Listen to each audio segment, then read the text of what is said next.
Dallas County now has 2 cases of Zika virus, of course, the mosquito-borne virus that sparked a global emergency this week. Health officials say one of the cases was a person who came from Venezuela.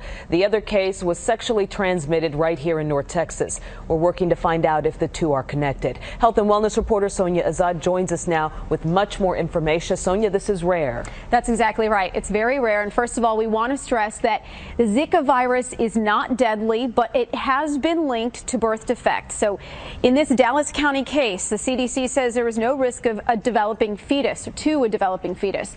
Still, it's very significant. It's the first time a virus has been sexually transmitted in the United States by a non-traveler.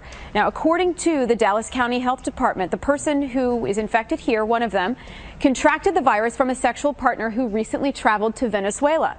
Scientists are still investigating whether this is transmitted through blood or semen. And the reason we're telling you that is because it would mean 2 very different things. Meantime, experts and doctors say protect yourself from mosquitoes.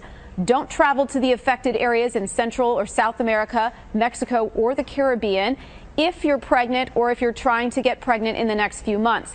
And if your sexual partner travels to or has traveled to any of those countries, use protection upon their return.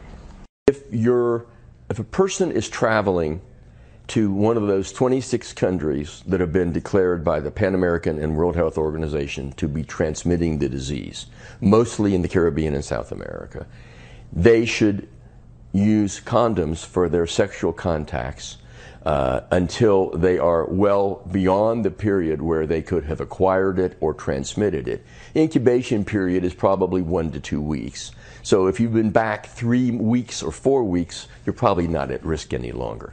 The symptoms to most adults are very mild. For instance, a rash, a fever that can be treated with Tylenol. But this person has been asked not to have sex with anyone else for the time being. But the good news, if there is any good news here, is that this person is not pregnant. Right.